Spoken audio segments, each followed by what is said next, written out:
छत्रपति संभाजीनगर में आज विधान परिषद में विरोधी दल के नेता मदन दानवे ने एक अहम प्रेस कॉन्फ्रेंस की। उन्होंने कहा कि राज्य में कई जगह पर पिछले 5 सालों से चुनाव नहीं हुए हैं, जैसे कि नवी मुंबई और संभाजीनगर, इसलिए समय पर चुनाव होना आवश्यक है। उन्होंने ये भी आरोप लगाया कि सरकार ने कई जगहों पर प्रशासनिक अराजकता फैलाई हुई है। निवडणुकांचं तर स्वागत आहे। निवडणुका 5 वर्षापासून नाही आहे, काही ठिकाणी 3 वर्षापासून नाही आहे। नवी मुंबई संभाजीनगर या ठिकाणी 5 वर्षापासून निवडणुका नाही, त्यामुळे निवडणुका आवश्यक आहे। ठिकठिकाणी प्रशासनाने हायदोस माजलेला आहे। काही ठिकाणी राजकीय नेत्यांची मोनोपोली निर्माण झालेली आहे। नगरसेवक असो, जिल्हा परिषद सदस्य असो, पंचायत समिती सदस्य असो, एक लोकशाहीतला एक महत्त्वाचा घटक आहे। लोकांना छोटे पाणी असेल, लाईट असेल, गटर, वॉटर मीटर असं आम्ही म्हणतो, हे सगळे प्रश्न सातत्यानं नगरसेवक आणि स्थानिक स्तरावर अनेक प्रश्न नगरसेवकांकडे, जिल्हा परिषद सदस्यांकडे जात असतात।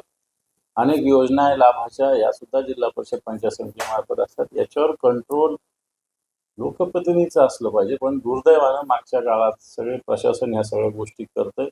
म्हणून लवकरात लवकर निवडणुका व्हाव्या, ही भूमिका आमच्या मुख्यमंत्र्यांनी मला वाटतं याच्यात काही घोषणा केल्या आहे। निवडणूक आयोगाची सुद्धा तीच तयारी आहे। सुप्रीम कोर्टाने सुद्धा तोच आदेश दिलेला।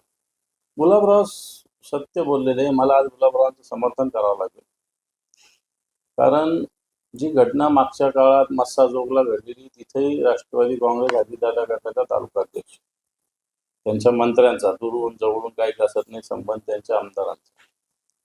आता हगवणेची जी घटना घडली, राष्ट्रवादी काँग्रेस अजितदादा गटाचा तो तालुकाध्यक्ष, मागे पोर्शे कारची घटना घडली, एक जोडीला उडवलं, त्याच्यातही राष्ट्रवादी काँग्रेसचे आमदार पोलीस स्टेशनला जाऊन त्यांना वाचवायला गेले।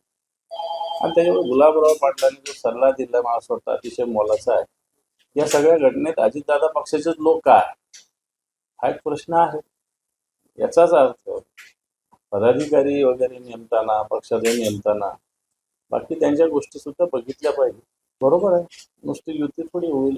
शेवटी दोघं ठाकरे बंधू आहे, दोघांचं नातं आहे भावाभावाचं, आणि शिवसेना आणि मनसे सुद्धा भाऊ व्हावेत अशी अपेक्षा शिवसैनिकाची आहे। हे पण दर महिन्यामध्ये लाडकी बहीण योजनेला कोणत्याही प्रकारे सरकारने निधी नसताना ही घोषणा केली। आम्ही निवडणुकीच्या आधी सांगत होतो। आता सरकार दर महिन्यामध्ये कोणतंही नियोजन पूर्णपणे वर्षभराचं सरकारचं लाडकी बहीण योजनेचं नाही। निधी दर महिन्याला कोणत्या ना कोणत्या खात्याचा निधी कट केला जातो आणि तो लाडकी बहीण योजनेला दिला जातो।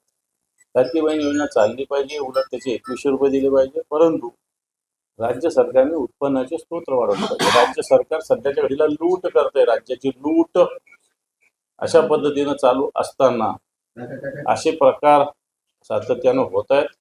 आता सामाजिक न्याय विभागाचा निधी हडपला, आता आदिवासी विभागाचा निधी हडपला, आणि मला असं वाटतं हा अन्याय आदिवासी बांधवांवर